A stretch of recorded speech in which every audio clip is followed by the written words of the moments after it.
Crack 'em.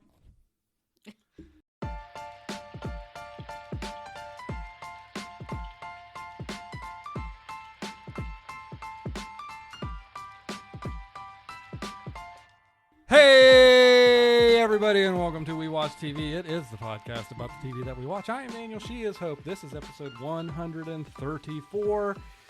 Here we are. Easter has come and gone. They went around the moon. They're on their way back. And I feel like that's a good place to start because you have basically discovered your favorite new reality show. Well, my current reality show. Was watching all the live updates from the Artemis 2 crew. Anybody who isn't aware, first of all, where you been? Second of all, NASA sent some folks on a trip around the moon, and in this year 2026, we have the ability to just see what they're doing basically all the time. Yeah, it reminds me of during the Olympics. The past couple Olympics since I've been on TikTok, so that would have been the Summer Games, and then this past, couple months ago, Winter Games. I ended up getting into a lot of the Olympic Village TikTok where like athletes were doing like tours of the dining hall, tours of their like rooms, their lodging, and then like their outfit tours and like come with me to practice. Blah, blah, blah. And I'm like, why have we not had this a reality show yet? Like, somebody needs to film, like, all this content and then put it out after the Olympics because that's what the people want. So now that I have that void, I've gotten into watching a lot of the footage from the Artemis too. And I feel like, I don't know, we haven't done, like gone around the moon in, like, a long time, right? Since 1972 was the last time we put anybody out that far. That's why did we wait so long? When was Apollo 13? When did that happen? Was in 70. And then, but we did like more after that, yes, right? Yes. Okay. Apollo 11 through 17 were moon missions. And why is there a reason to not get into like politics or like funding that we have waited so long? If you want me to not get into politics, then no, I can't give you the reason why we stopped. It just seems like kind of weird to me. Like, okay, so not to bring down the mood right now, what was because obviously, like, I don't think I was alive yet, but I've heard about like the whole Challenger thing. Like, what were they going to do? That was a shuttle mission. So, but what were they going to do? Shuttle I don't know stuff. Like the shuttle went from the I think the shuttle started in the late 70s, but I don't know if it actually launched until the 80s. But from then, what are shuttle missions? The shuttle's really craft. They are the white thing. Yeah, I know what that is, but like what they would go up into space. Okay, I want you to explain to me like what the mission is. I know what the shuttle is. I don't recall what the Challenger's mission was, but generally the shuttle's mission was to take a satellite up or to go up to a satellite and maintenance it, and then as the International Space Station came online in the late 90s, they were going up to the station, delivering supplies, delivering crew to the International Space Station. And I just want to say my little laugh there was more at Daniel being like, a shuttle is this. And I'm like, no, I asked what a shuttle mission was. This activates an incredibly niche special interest of mine, which is the NASA program. And so as soon as I just go into that, I wasn't trying to at all be like talk down here or anything. It's like immediately I just go, I want to talk about this with stuff. The Challenger, then because they sent it, the reason why that was obviously besides the horrible tragedy was because they had like normal people like teachers and stuff on that, and they were just going to go up into space and deliver supplies. Well, the space station wasn't built yet. So this was just like to put people in space. They just went to orbit the Earth. They probably had some mission like payloads to deliver like satellites to space, stuff like that. They probably had science experiments on board the craft that they were going to do and things like that. Why have we waited then? So is it like purely like a funding thing? Like I know so I know the whole like moon thing I learned in school was like this space race between like us and the Russians. So we wanted to get there like first, and it was like kind of like that's why they pushed all that. But then it seemed like they did stuff after, and then like nothing. Like the funding dried up. It's kind of nuts to me. The funding dried up, and one of the main reasons, and I'm not going to say all of the reasons, but one of the main reasons that the funding dried up was for whatever the reason be, which the history books will say one thing in our country versus at the time the Soviet Union. The Soviet Union gave up their moon mission. In fact, they've since come out to try and say, oh, we were never trying to go to the moon, which we all know they were.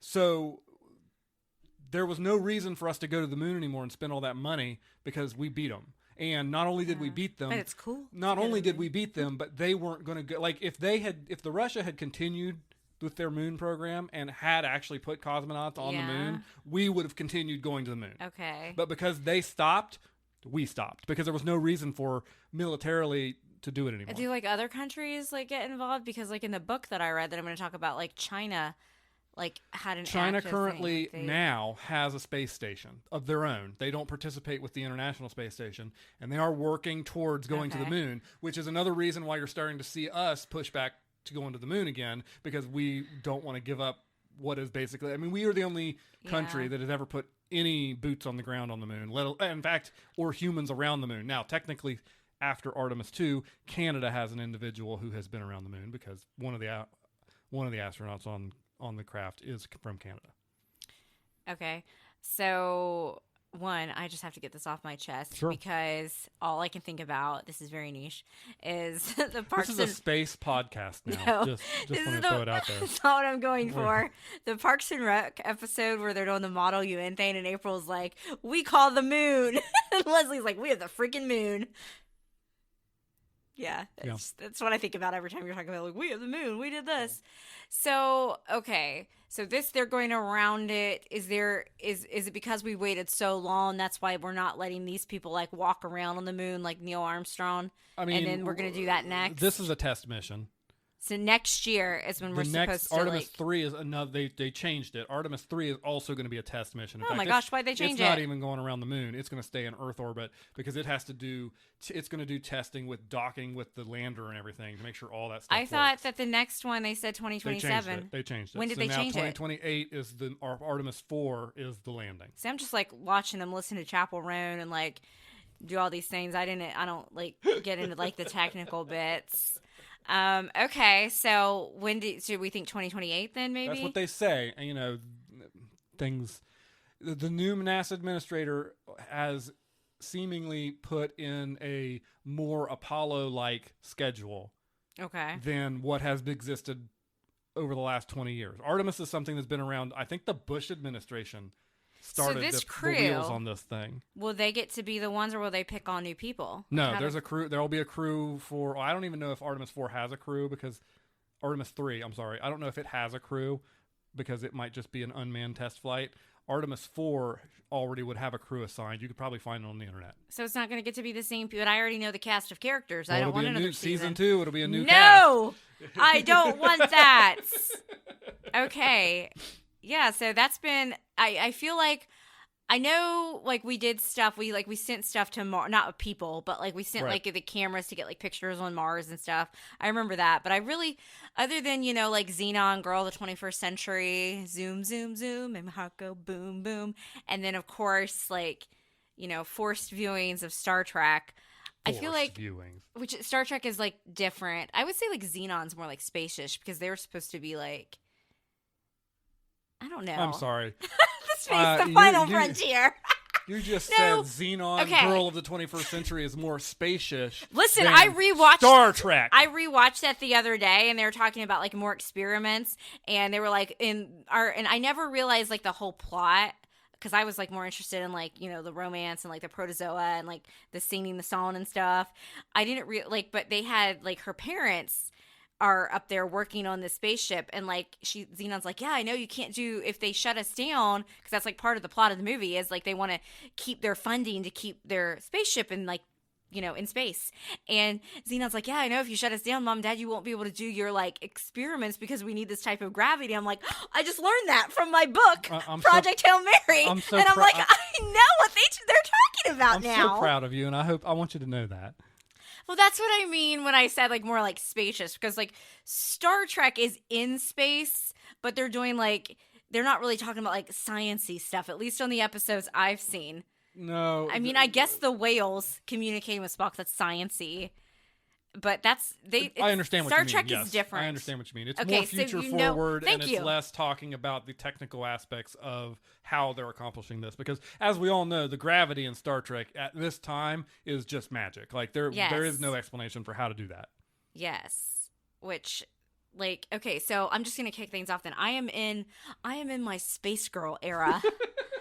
We're back at it. Space we didn't Girl lose era, everybody. We are going to actually talk about fiction now.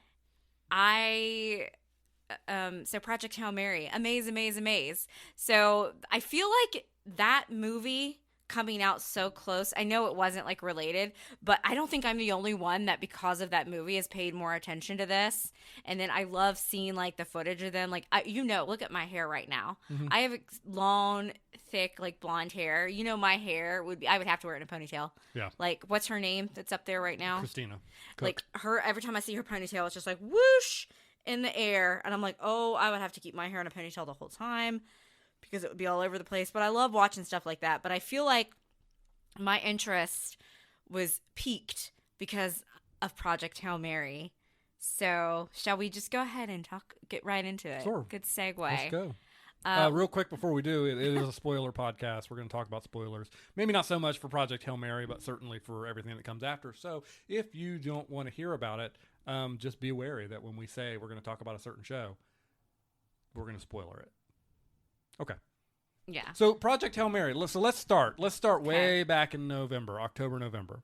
Okay. Really, the summer. The summer. Because it was like in you the started summertime. seeing trailers for it. Yes. I knew what it was. I never said anything to you. It would have been a movie I would have wanted to see, but I never thought about suggesting it. And then as the fall goes on, it seems like you got hit with trailers in everything you went to. You were influenced.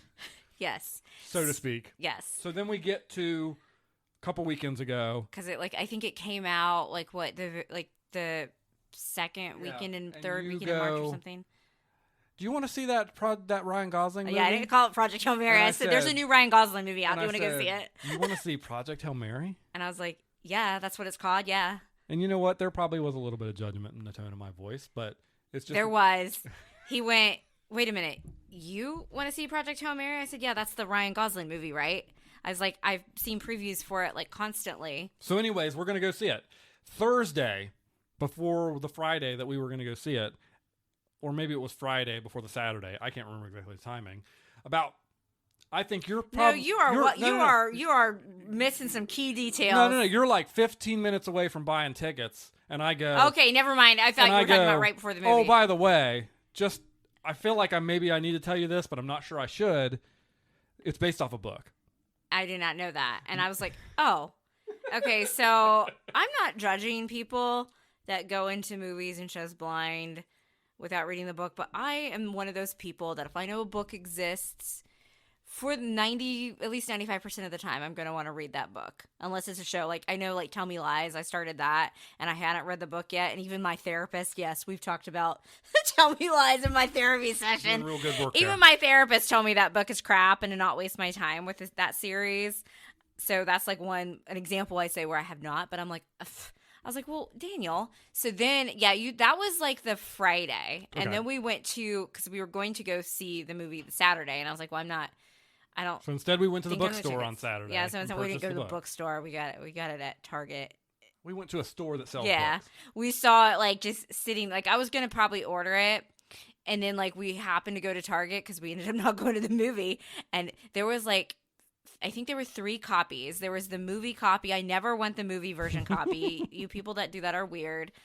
But there was 2 copies, and one of the covers was like bent. Yeah. So there was really only one. So it was saying buy me hope," of Project Hail Mary. So I impulse bought that, and we impulse bought Harry Styles' new album, which is a great album, by the way. Yeah, it's pretty good. I know his song, Sign of the Times, from his previous album is in the Project Hail Mary movie, but because I read the book listening to his new album so much, it's like my unofficial soundtrack for the book. So we bought the book. Then that week, unfortunately, I didn't get started on that book as early as I wanted to. So like Thursday. Well, I came down with a very bad migraine. As if you've ever had a migraine, you know that you really can't even watch TV. So I wasn't really able to start reading until Thursday. So I read a couple chapters Thursday, a couple chapters Friday, And the then, rest of the book Saturday. And I read basically the entire book Saturday.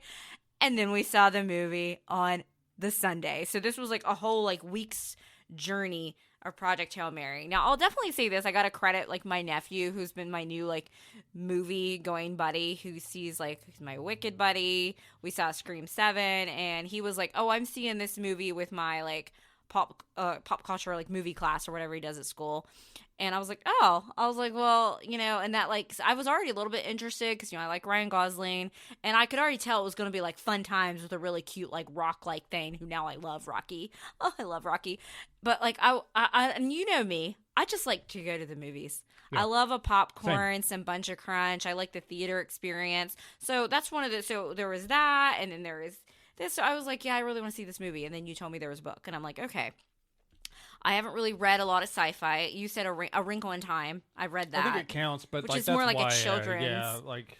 And I'm gonna be honest. I didn't love A Wrinkle in Time. And you know what? The only reason why I read A Wrinkle in Time so I could see the movie.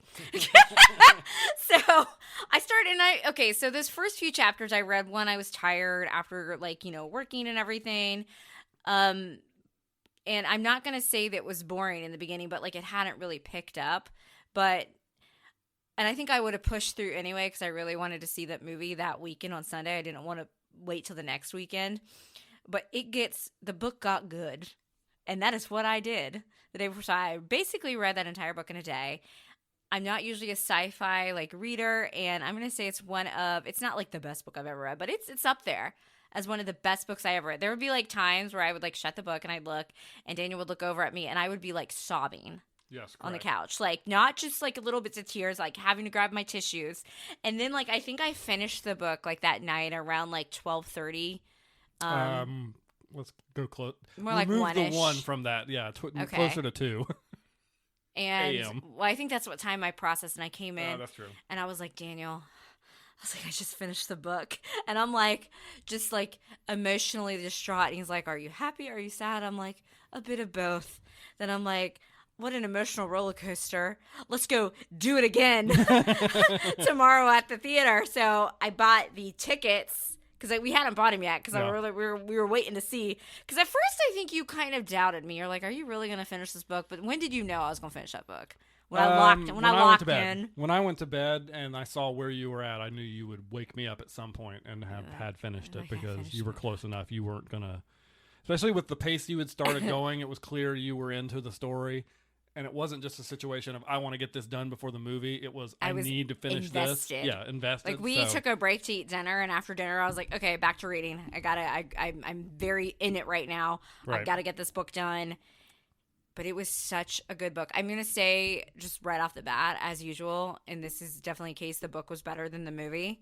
But the movie was also a 10 of 10. I don't think you need to read the book before you see this movie. No, I enjoyed the movie greatly, and I have not read the book. That being said, I think even you have already seen, and I've already told you this, but even though you've already watched the movie, there's a lot that the book really dives into about, like, Project Hail Mary, like, what the science I get, and I can't believe I'm saying this because at first I was like, oh my gosh, some of the parts that was hard to get through was like the sciencey parts of it, like where they're explaining things, but they're able to balance that in the book with like sarcasm and dry humor. And like as I'm reading it, like I would look at you and I'm like, Ryan Gosling is going to be perfect for this role, and spoiler alert, he was just perfect for that role.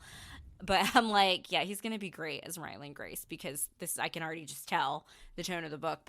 And at first I was like, oh, another sciencey thing. But all of that like helped me understand that aspect. And I was even able to look at you during the movie because you were kind of like, because you said one scene at the end, having not seen that, you were a little like you could piece it together. I was able to like flesh that out a little bit for you because I had read it. But also, unfortunately for you, every time you'd look over at me in the theater, I would start crying before a scene happened. You were crying before things happened because you knew what was about to happen. Yeah, you were like, "Oh gosh, something's about to happen." You're over here cheering up.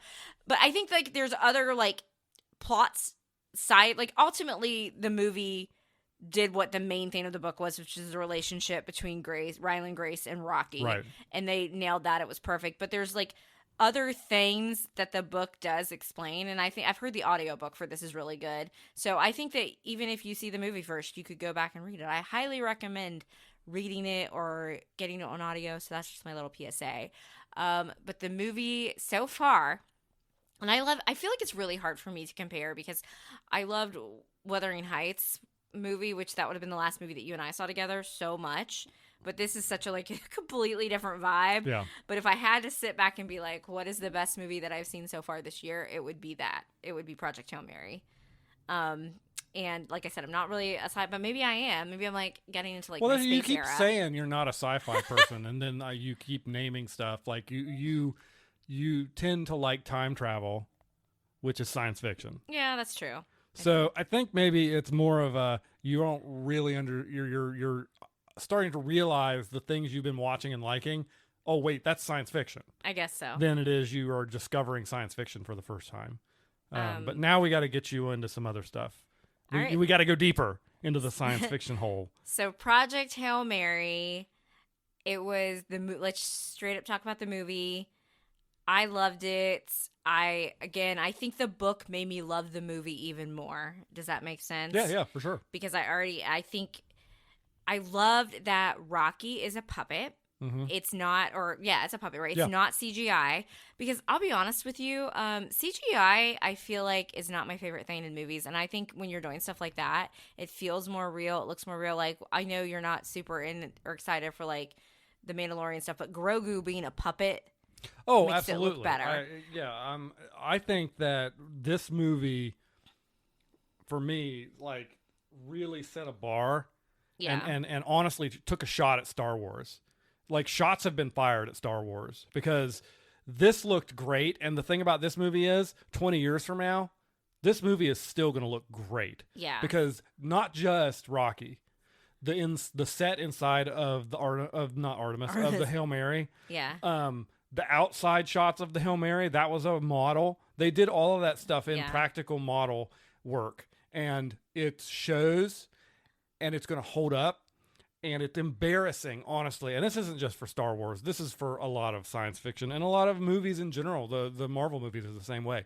It's embarrassing that effects works that was done in like 1993's classic all-time great Jurassic Park holds up. But there's some stuff from early MCU movies or even later ones that doesn't at all. Yeah. Because it's just all CGI green screen and it just looks bland and crappy. The scene where they're approaching like the new like planet, like him and Rocky, that was gorgeous. And like there were points in the theater where if it hadn't been, I don't know what was playing next to us, but it was loud. But there was like some moments where it was like total silence in the movie. And you could tell, like, I felt like everybody, for a movie that had been out for a week, I felt like everybody in our theater was invested. And I always love that kind of movie experience. So yeah, I thought Rocky looked great. They captured the relationship between Grace and Rocky so perfectly. I really think Ryan Gosling should at least be nominated. If he could be, which again, he was great as Ken in the Barbie movie, and the Barbie movie is phenomenal. But I'm like, if he got nominated for that, he better get nominated for this, because I think he just was so good. And it was funny, it was emotional, it was just like the book. Like there was highs, lows, the journey that he takes, because basically, I'm not going to give the whole plot, but like these two characters, they have to like save their respective planets, and they find each other, and you find that both their crews had died, and they're alone out there, and they form this connection. And it's not just, Rocky isn't just some cutesy little puppet. Like, he has his own emotions, his feelings. He talks about, we learned that he had a mate on his home planet, and he says, and because they live much longer than humans, and I think he says, like, we've been together like 176 years or something, and Grace is like, wow, that's a long time, and what Rocky's like, that's still not enough. And I'm like, yeah. That's where I will take a shot at Star Wars when it comes to stuff like that, like Baby Yoda, Grogu, is just a cute puppet right now. Yeah. There is no, like, they've done a little bit with a background on him, but even then it just doesn't feel like anything. Whereas this felt like a character in the movie. Yes. Not some puppet that's here to entertain us and make us laugh, even though he did that. This was a character in the Rocky movie. hate Mark. Yeah, Rocky, it was the second main lead of the movie, and it felt that way. But yeah, those were my main thoughts on it. I cried. I thought it was quite the weekend for me to go from reading the book then to watching the movie. But I think you turned to me at one point in the movie and were like, I might have needed more time between reading the book. I was still sad. So you did not read the book, but you watched the movie. Right. I know you kind of, I gave you my thoughts. What are some highlights for you as well from Project The Hail movie Mary? was great. You know, I've spoke on the visual effects, which I think they nailed, like, beyond my wildest dreams, the way they nailed the visual effects in that movie. The story was great. The acting was great. I thought that the way they brought Rocky to life, the like you said, the relationship between Grace and Rocky is the soul of the movie. The only way it works is if you nail that. And Ryan Gosling and the guy, I don't know his name, but the guy that did the voice for Rocky, but also was the main puppeteer for Rocky. Those two, they had chemistry. You could see they had it. It worked. It brought the movie together into a really emotional way. And you're right. Like, that ending is satisfying but melancholy, all wrapped into one. It is a really, really great movie. So yeah, I agree with you.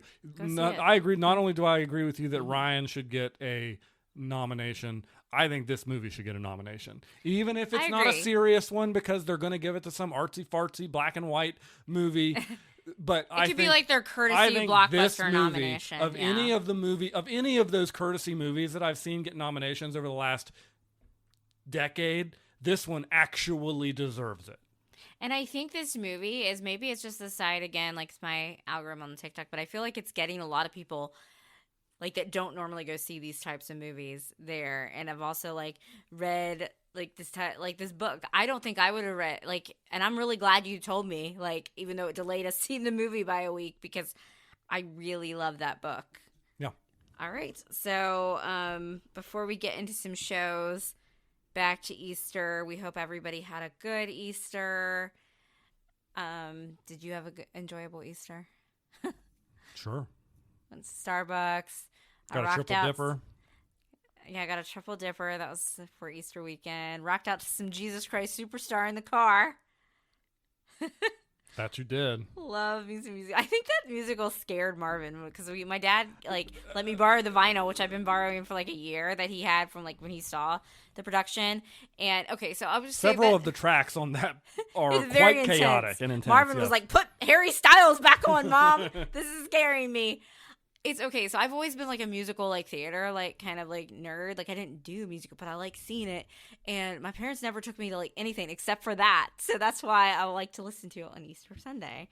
But, you know, aside from Easter, we have watched a lot of TV and we have a lot of TV coming our way. So why don't we kick things off with the current best thing going? And that is The Pitt. We are both in agreement. And I mean, it might flop the last 2 episodes. We have 2 episodes left of the season. I hope it doesn't flop. I don't think it's going to. So, barring major flop, that is correct. We are in agreement. We are currently in alignment. The best thing going at the moment is The Pitt, because it's a great show so far. We know it's got seasons coming. There's at least a third, because Explain I think the rules of best thing going. The best thing going is the very first episode that we ever had here. Basically, it is our decision about what we believe the best show currently airing on TV is. And when we say currently airing, that means it had at least 1 season, and we know it has at least another season coming. So it can't be stuff like Breaking Bad or Succession. Yeah, or even, and our original first one was The Boys, and even The Boys is disqualified now because the season coming up is the last season. Exactly. So The Pitt right now, and I think we are both a little surprised at ourselves for that, because I don't think going in, either of us expected this one to be in our wheelhouse, because medical shows. You weren't even going to watch it originally. I started oh, that's right. We did tradition. I didn't watch most of the first episode. You missed most of the first episode. I had exhausted all the TV, and I'm like, okay, I'm gonna watch this. I'd been wanting to see it a little bit anyway, because I think for us, we get like a double, like even if you don't care about Pittsburgh or understand the references, this is still a great show. Sure. But that's like an extra thing for us that I think we've talked about. So I kind of wanted to watch for that, because I was like, yeah, you know, we're so close to Pittsburgh. I grew up going to Pittsburgh. I root for the Steelers and the Pirates and the Pens. So I'm like, okay, you know, whatever. And so I started that first episode. You came in, I think, again, like as tradition said, at the tail end. And then we ended up, before we knew it, we were flying through that season. And I think a lot of people did what we did. Yeah. They binged, because it came out, like, I think the new season started, because we were only like one episode behind, and in the new season we caught up very quickly, and I think that dropped in January. So a lot of times that was like post-holiday time. A lot of people kind of did what we did and binged that first season. And yeah, I feel like, I know we've said it like ad nauseum that we were both surprised at how much we like this, because it's because the writing is so good. Somehow they're able to make a show that is only structured in the course of a day and do some beautiful character work. I'm still shipping characters, which, by the way, I'm getting confident that Langdon and Malcom. All right. So anyways, we are up to what? We got 2 episodes left? We have 2 episodes left of the season. So basically the course of the season, it's been taking place on the 4th of July. Their main story, which now they've gotten through that, was they had like possibly their systems were hacked, so they had to go offline. A bunch of other hospitals had the same thing happen, so they were getting all their patients. 4th of July shenanigans. Every time I don't even think we've seen her except for in the background yet, because I haven't really talked to her, the sunburn girl. Yeah. Walking around. So we have like that going on. There was a water slide incident at like a water park. Blew some fingers off from a fire, from explosives. So, Dr. Robbie is getting ready to go on his sabbatical motorcycle trip, but as we've all thought, he might not come back at all, which he said in the last episode. We have Dr. Langdon. This is his first day back, my malpractice king, after, stealing from the hospital. We have some of our other more residents, like Dr. Mohan, who is trying to decide what the next step is. And unfortunately, I will have to mention, it's not a spoiler because they published the article, that she is not returning for season 3. So I believe in our previous episode, Podcast Slop, John Paul asked me to rank the hotness of the Pitt characters, one list, male, female combined, and she was my number 1 pick. So I guess I think Dr. Abbott was my 2 slot, so I guess he's moving up to number 1. But by the way, I hate that she's not going to be on season 3, because I like the character a lot. Yeah, I agree. After we get done talking Pitt, I do have some ships to rank. Yes, that's true. But they said it was a story decision, so that makes me think it just sucks, because I liked her character, and I was always she was one of the first characters that I liked right off the bat in season 1, because if Dr. Robbie yells at her one more time or demeans her, I'm gonna come through my TV. But a lot of us really wanted her and Abbott together. I agree, too. It does, and I do think, I don't know that much about the medical how people move around, but I think it is fairly realistic that people are not in the ER necessarily for their career unless they're in the Robbie, Abbott route, where they are becoming basically the head of an ER department. So I think it is realistic, and I think it is something that we're going to have to get used to on this show. Maybe we're going to stick with some of the younger folks for a little bit longer, but eventually they're going to have to psycho out too. She's not having a great day, no, so I hope that a bad day. She can end on a better note. I don't want her to end being so disillusioned because Dr. Robbie's yelled at her multiple times. It's really getting on my nerves. I want her to have a good ending and a little bit more closure, like the last character that left, Dr. Collins, in season 1, which that was, I believe, an actor choice, but it felt like she just kind of left it, which it made sense. It worked for the way that Pitt works, but as a fan of the show, we were just kind of she was literally, I would call her the lead female of the first season. So I hope that we get a good send-off. I don't know why it was leaked so early and public. I wouldn't say it's leaked because it was published. Maybe they wanted to mentally prep fans. I guess here's where I have a little bit of beef with that. If it was a storyline decision, obviously I like Dr. Langdon, and I do ship him and Mel because, his wife, air quotes, please, please. If anyone would be not on the show, I feel like it makes sense now that we know, and Dr. Alice Shimi heard, it was never to me made clear that, we knew he came back, that, and it was, and they did make it clear that, the last, I don't know, one of the last couple episodes, that, that other people did not know that he stole from the hospital. They knew what he did. He had an addiction problem, but they didn't know that he had been stealing pills. Dr. Robbie didn't disclose that, and I'm it would honestly make sense for him to not come back. And I'm why are we keeping the white male in the show? But I don't know. Maybe I don't want to get into that. But I think that's where some of us online are a little bit why are we getting rid of another woman, yet alone another woman of color? You know what I mean? It's kind of annoying. Yeah. So I'm going to try to take that aside and not let that get me all worked up, but just had to mention that. It's something that the writing and casting team needs to keep in mind going to the future. And they are promoting the night shift doctor.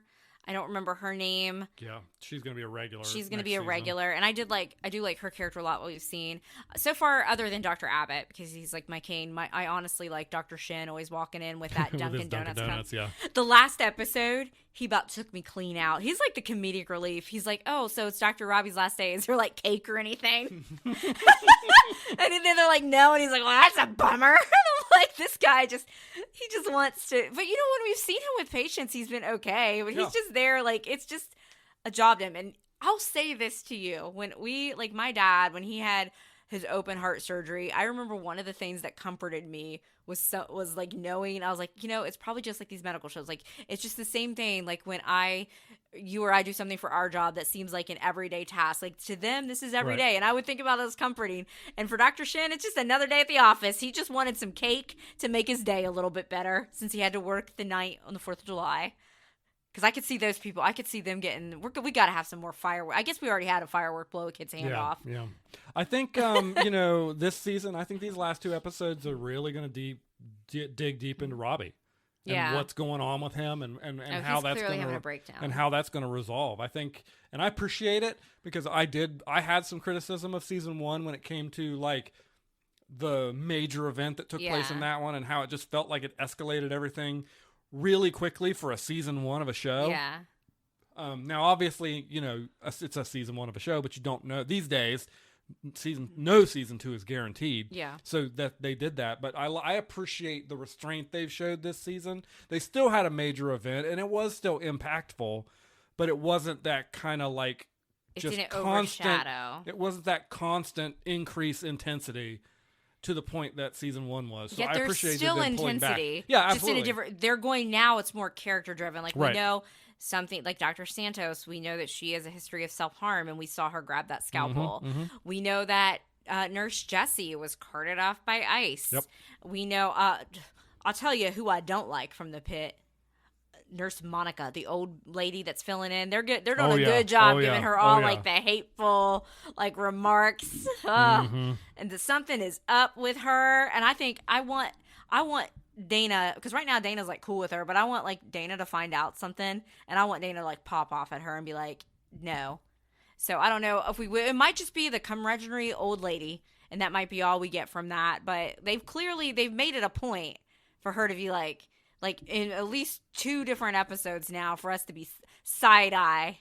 Yes. Side-eye her. Bombastic side-eye. I'm going to be interested on how they write Dr. Mohan off. Whitaker had a breakdown. I no longer I'm evil Whitaker, like, because he lost that patient. Yeah. You see, and he went home. I don't know. I don't think we see him again. I don't think we see Dr. Joy again at all. I really liked when she was like at 6:59. And even Langdon tried to like guilt trip her into staying, and she's just like, "No, I'm leaving." I don't like his one. Listen, she's not getting really paid very much. I know. Out of here. I saw some people online critical of her. And on her. Langdon's side, and I'm here to tell you right now, folks, that like whatever your shift is when the time is supposed to be up, you should get out, because these places that you work for, they don't care. And you're seeing with you're replaceable in a heartbeat. You're seeing with Dr. Robbie what happens when you don't, care too much, and the breakdown that he's having. I feel like when he and Dana were yelling at each other, like I'm like, my parents are fighting. Yeah. Do we think Nurse Emma... We saw her leave, but then she came back in to say that Whitaker was outside crying. Do we think we see Nurse Emma next season? No, I don't think... Oh, next season? Yeah. I like to think so. In fact, I hope we do, and I hope we see her... Obviously, she came in. This was her first day. Yeah. I always enjoy that every episode has got at least a couple people who it's their first day in there, and we get to see that progress. I want to see her progress, because with Whitaker... from season 1 to season 2, we saw just this huge. Yeah, I meant to say it was Ogilvy. It was Ogilvy that you were talking about earlier. Yeah. Yeah, sorry about that. Because we all call him Evil Whitaker online, I tend to call them both the same thing. Yeah, so like with Whitaker, between season 1 and season 2, we saw this huge confidence boost, and I think that character of Emma, I would love to see that progression as well, and I would like to see her really like honing in on becoming the like thinking like Dana clearly is like somebody who she earned a lot of respect for in this one day that has been this season, and now I want to be her to be like trying to emulate her almost and kind of have that storyline. Her kind of be like Dr. Javati has been this season. Dr. Javati is a lot more confident. Right, true. Yes. And speaking of Dr. Javati, did you see how she was like telling Dr. Robbie like, I don't think I should do this. I'm exhausted. And he was like, if you want to like, get a fellowship here or something, and basically like guilted into her assisting with that surgery. So I definitely agree with you. I think these last 2 episodes are going to focus on what Dr. Robbie is dealing with mentally. I like how he tells Dr. Mohan she gets too attached to her patients, and then he like literally is bringing his friend into the ER. Yeah. I have to call you out. You said that we weren't going to see Mateo again, and boom, Nurse Mateo showed up. So I was half right. So the reason that he only showed up as a night shift person now is because he did have another show he was working on. So he was only able to come in to film for the back end of the filming.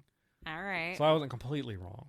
Well, speaking of another show, you know who's booked and busy? That's Luke Tenney, because he's in Abbott Elementary, Shrinking, and he's one of the night shift doctors on the Pitt. He's having himself a time. He is booked and busy. All right, your predictions for the Pitt. Do you think they're going to sizzle us? Do you think the day's just going to end? What's going to become of Dr. Robbie? What's going on? Do you have any? I honestly can say I don't know, but I'm looking forward to finding out how they wrap up this season.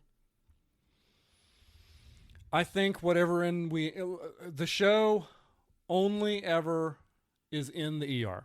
Yeah. Except for like they're the beginning of the season and the end of the season, and we are only ever following Robbie. By the way, just point that out. The camera, when it's not in the ER, or they went to the park this season, but ER focused work is only ever following Robbie in and out. I think Robbie is going to get on his bike and drive out and get in an accident. And that's going to be the end of the season. We're not going to know what happens. Okay, so that's what I feel like that's so obvious. So, like, that's what I was thinking at the beginning of the season, and a lot of people think that. But, like, I feel like it's too on the nose. A lot of people said that at the beginning, but at the same time, most of the season ever now, since in the meat of the season, a lot of people have been suggesting he's got more sinister plans in mind. Yeah, there's been some of that, but I'm talking about that just seems too predictable. He also might just drive away, not get in an accident, and we have no idea what brings him back in. Listen, there is a contingent of fans who are watching this show, and this must be the first TV show they've ever watched in their entire lives, who seem to think that Noah Wiley, who plays Dr. Robbie, that character is going to meet an end, and he will not be on season 3. Folks, he's a producer on the show. He's the main actor on the show. This show is basically like Ghost Denny. This show is basically his baby. Yeah. Dr. Robbie is going to be in season 3. I definitely think that that is the obvious, and I wouldn't be surprised if that happened, but I feel like it's just too obvious. I think the ending is going to be different than what we think, but we'll see. All right, so we kind of already talked about it a little bit. Do you have anything else to say about the Pitt? No, go watch it if you haven't been so far. Another show, we're wrapping it up this week, is Shrinking season 3. I think that Gabby is going to have more of her emotional journey, and that maybe Jimmy is going to be better. And then the show said, no, because they had Jimmy's dad, Jeff Bridges? Jeff Bridges, yeah. Great casting for his dad, but he clearly has major daddy issues, and that's kind of flared up, and he's feeling unappreciated. Everything's changing. Paul, Harrison Ford's character, is leaving, so we got a lot of shakeups going on at the end, and Jimmy basically finally had the breakdown that we've all been kind of waiting to see what happened. Alice, his daughter, she's going off to college. She's going across the country. Do you have any predictions for the final episode? Do you think we're going to get anything resolved? Do you think, because Paul's has already flown to Connecticut to be with his daughter, like he's already gone. Do we know what's happening? I don't know what's happening. I do know, from the metaverse out there in the world, that you told me this was they had a plan for this show for 3 seasons, and that they are sticking to that. They have been greenlit for a season 4, but was never part of the plan. They didn't extend the plan, so we're going to get a wrap up to what. So I'm kind of treating this as what would have been the series finale.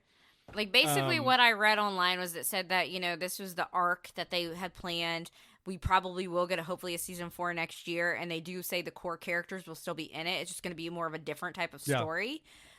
I honestly, I think that either Paul's going to fly back or Jimmy's going to fly out there. So they're going to have a. They're going to have it out. But at the end of the day, I think the thing that Jimmy actually has to do is come to this stuff on his own.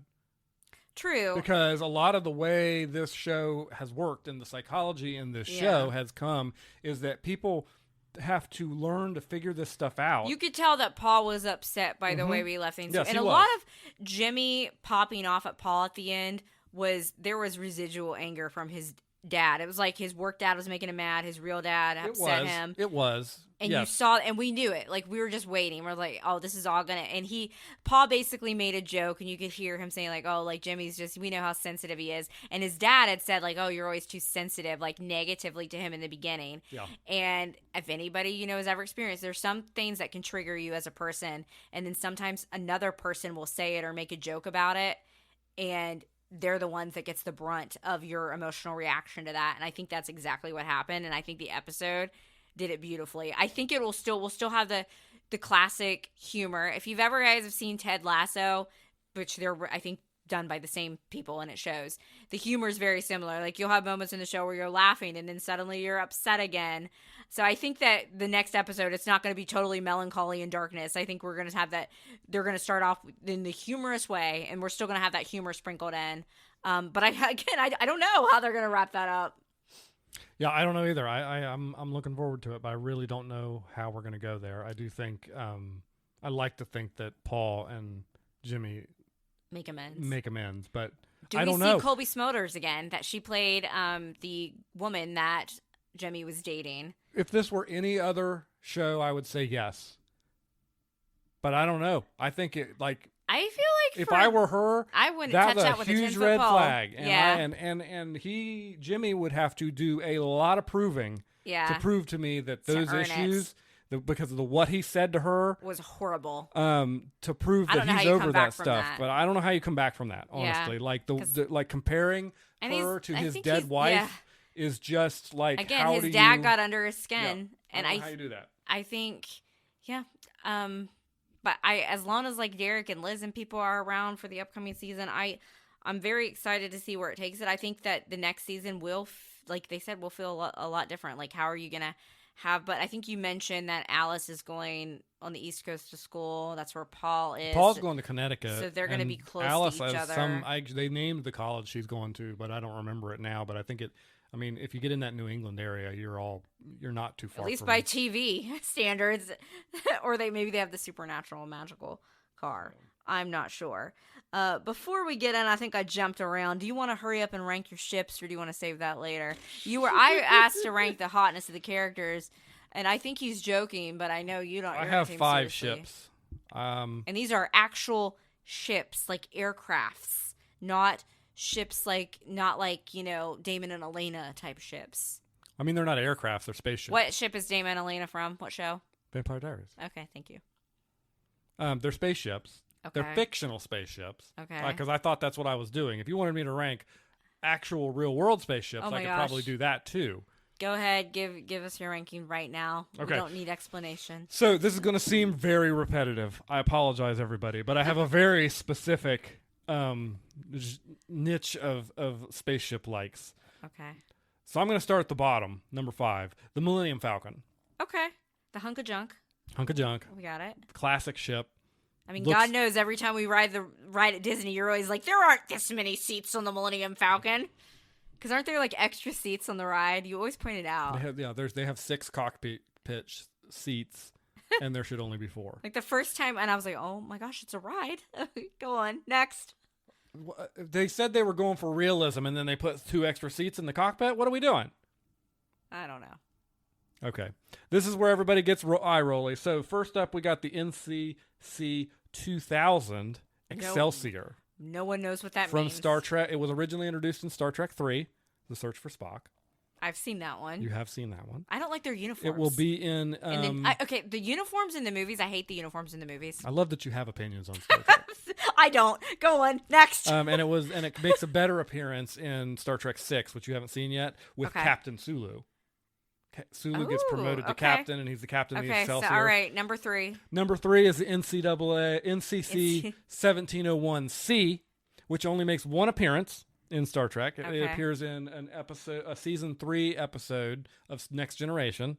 Oh, the Next Generation. Of the Next Generation, and it's blending that line between the Galaxy Class D that is the main ship in the Next Generation and the older ships. And so does it have the red carpet? Because that's what I remember. It has more of the look from the ships you're used to in the movies. I like the red carpet. But it's showing the evolution. Oh, I hate that I have opinions on this. Why? All right. Next up, we've got the NCC 1701D. This would be number 2? Yeah. The Galaxy class from the Next Generation. Okay. That's my number 2. Great ship.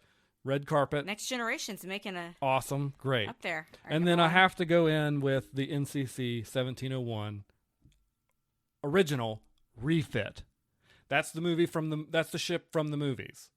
Okay. Not from the original show. So you don't like the original show? Don't make the list at all? The original show ship, just the 1701 regular. I like that ship, but I really... not enough to be in your top 5. They pulled it together with the refit in the movies, and I really like it. And I'm not talking about the A that comes in 4, 5, and 6. I'm talking about the first one. I don't even notice that they look different. Like, I've noticed the red carpet, and I noticed their uniforms, but when you stabbed me in the heart. So what is the bottle opener? Which one is that I got you? I put it in your stocking one year for Christmas. That's the original. Star Trek. Okay. From the original show. Great. I got you one that doesn't even make the list. Awesome. Okay. So now let's go back to our shows. Scrubs reboot is alive and kicking, and I don't have a ton to say except it just feels like Scrubs to me, and I enjoy each episode. I don't really have much. I would like to see, again, please, I just need the janitor to show up in one episode this season, and I will be satisfied. Do you have anything to say about Scrubs? It feels like Scrubs, and I'm happy to have it back, and as long as it wants to continue to be here, I will be here to watch it. Do you think we'll see Dr. Cox again? I thought he was slated to be in more than one episode. He's only been in one so far, so I have this sneaking suspicion at some point later in the season, which I don't know how many episodes of this show we're even getting. So we're going to have that moment where JD starts to have some real trouble because he's now the head of medicine. Yeah. And since Dr. Cox was his mentor and also previous head of medicine, he'll probably have to be like, hey, I need your sage advice. I know Zach Braff said if they get a season 2 that Dr. Cox will probably be in some more episodes. But I even like the new characters. Like, the only character I really don't love is like the counselor character. And that's because that actress plays the same type of neurotic, like weirdo in every show that I watch. Just a different iteration of her. I think she's funny when she's been on SNL, but like in Modern Family, she showed up in that the same. She was in the Freakier Friday movie. It plays the same type of like, I don't know what it is. Again, I'm not trying to shade this person, but it just I could do without that character. But like the actual like the doctors, the new kids, they don't really. I'm actually like I'm quite fond of them. Since the last time we talked, they've all been getting a little bit more personality and getting a little bit more storyline. People need to be patient. We're caring a little bit more each time they show up on screen about what their story they're going through. Here's my major criticism so far. Listen, I know. I need the janitor. Where's the janitor? Okay, what were you doing? Were you looking at Star Trek ships? Because I literally just said I will be satisfied with this season if the janitor shows up. Did you not hear me say that? I must have been looking at What were you Googling? Star Trek ships? Probably. And then he gets mad when I repeat things to him, ladies and gentlemen. But yes, agree. I need Neil Flynn to show up as the janitor and just make a snarky comment, and the show will be probably a 10 of 10 for me. You speaking of ships, there was an honorable mention on that list. I really do like the HMS Bounty. How do you remember their letters? Which is the Klingon ship that they commandeered in Star Trek 2, and then the one that they were on for most of Star Trek 4. You've seen both of these. You know what I'm talking about. The one they put the whales in. I just thought it was a fun ship. So it doesn't make the top 5 though. Okay. All right. So, I've also watched Abbott Elementary. I caught up on that. That's one that you fade in and out of. Again, I don't know what else to say really about Abbott Elementary. I just love Abbott Elementary. It's funny if you need the easy, like, sitcom to watch.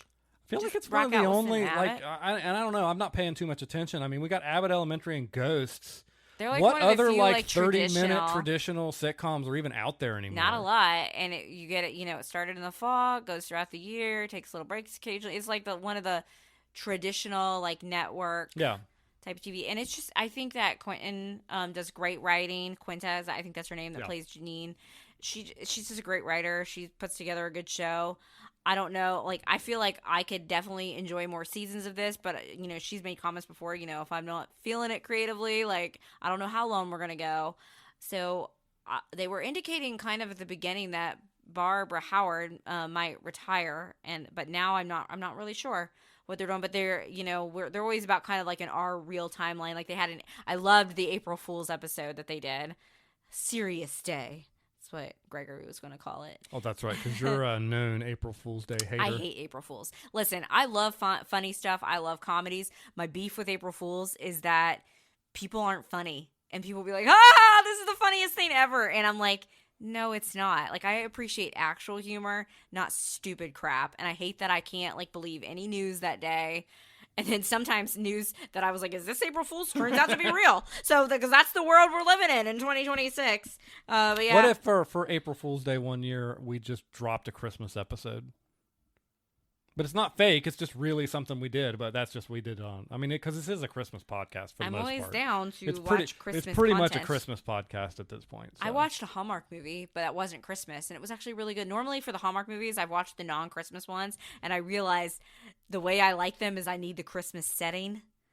But this one was really good. It had Lacey Chabert in it. I don't see it on the show notes. I didn't. So, I don't remember what it was called. They were like on a deserted island. I think we need to move on. Hey, it was a cute movie. Oh my gosh. Speaking of Hallmark and Christmas, they released the poster for the one they're doing at Disney World that I feel like we're getting this year for the Hallmark slates of movies.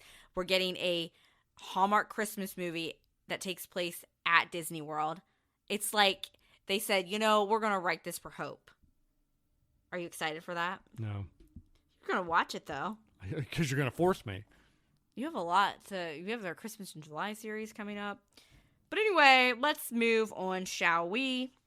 So just like Scrubs, speaking of other reboots, the Malcolm in the Middle reboot starts, I believe, this week. And we are in the middle of our Malcolm in the Middle OG series journey. We just started season 5.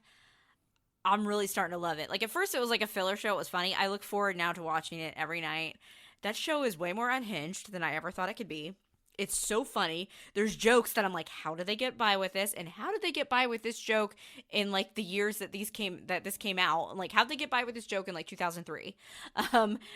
I love it now. So I know that we're not going to be able to watch the reboot when it airs because it drops this week. But as soon as we finish the series, I'll be ready, locked in to go into that. What are your thoughts on Malcolm in the Middle now that we are in season 5? I agree with you. It's transitioned from something we're just using to fill in when we don't have shows to we are choosing it over a show because we haven't been watching Ghosts right now. We'll go back and watch Ghosts later. We are choosing Malcolm in the Middle over Ghosts right now. Now, some of it's because we have to fast forward commercials and Ghosts. Sure, but it's also because we're choosing Malcolm in the Middle and we like it. And I will also say Malcolm in the Middle is doing some serious heavy lifting here, folks, because it has on multiple occasions made my wife, my co-host of this show, say I might have to give Breaking Bad a second chance. I might have to. You didn't like Breaking Bad either when you watched it. I would have kept watching. I wasn't the reason. You said this show's not good. You absolutely agreed with me, and that used to be like a thing that we would say to irritate people about how we didn't like it. I mean, no, I don't disagree with you. But you would have probably trudged along. But I would have kept trudging where you were ready to stop. But Bryan Cranston is great in Malcolm in the Middle, so and it has made you want to give Breaking Bad another chance. There are times where we were watching Malcolm in the Middle, and oftentimes it involves his character, not always, but like we will have to pause the TV and take off our glasses because we are both laughing so hard we can barely breathe. It is that funny. I agree. That was a very dramatic long pause. I love dramatic long pauses. What were you thinking about? I was looking at the show notes. I was thinking, were you zoning out about Star Trek ships again? Probably. Shipping ships. That's what I'm doing. I'm shipping ships over here. What if the ships kissed and made baby ships? Oh, gosh. Anyways, enough of that. Shipping ships and all that. So we got a lot of stuff coming out here in the next couple weeks. Like this week? Next week? We probably aren't going to have an episode next week, but... Would you not want to say what's coming out? But yeah, we are. But after that, we're going to be covering all the. We're going to be covering the finales of Shrinking and the Pit. I was like, for the show notes you zoned out to look at, you're certainly ignoring them. And we're also going to be talking about Hacks series finale. Which Hacks was my best thing going, but it can no longer be my best thing going because the season is wrapping it up. That comes out this week. Are we getting all of that, or is it a weekly release? Because at one point that show was just dropped all at once, but I think they changed it, right? I think that was because I watched it all at once. I think it's always been a weekly release. Okay. I think we're getting the first episode. Sometimes they get spicy and they give us the first two, but I think we're just getting the first episode. Sure. Maybe we'll be blessed and get a second one. The Boys, which was the very first best thing going of this show. The season 5, which is also the series finale, is dropping this week. I'm assuming usually they give us 2 or 3 episodes of The Boys to start. I don't know, though. I'm assuming they're going to be doing that. You thought it was coming in June, though, so I was like, I think that's like soon. And he's like, no, that's not till June. And then I saw something else. I'm like, no, I think that's like in April. Unless I was lied to online. I'm right? That The Boys comes out? I don't know. I haven't checked. I'm just taking your word for it, just like you took mine for so long. I guess. Euphoria, season 3, which apparently is also its final season. We're pretty sure it's the final season. That drops next week.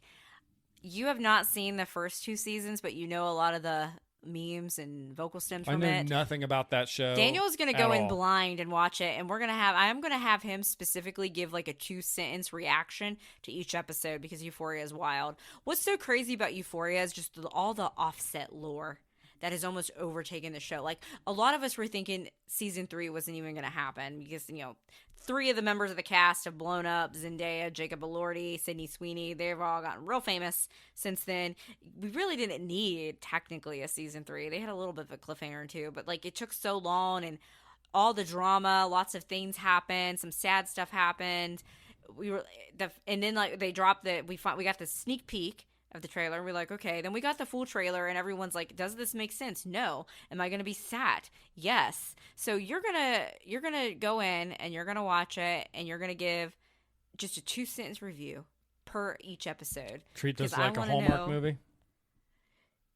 I would never compare Euphoria to a Hallmark movie. That's some dangerous work there. I meant the concept of me just trying to give a very short synopsis of what I saw. I guess. Settle in. And then, so a lot going on. It's somebody's birthday is coming up. All right, everybody with me. 1, 2, 3. Happy birthday to... Whose birthday is it? Oh, okay. See y'all. Thanks for listening.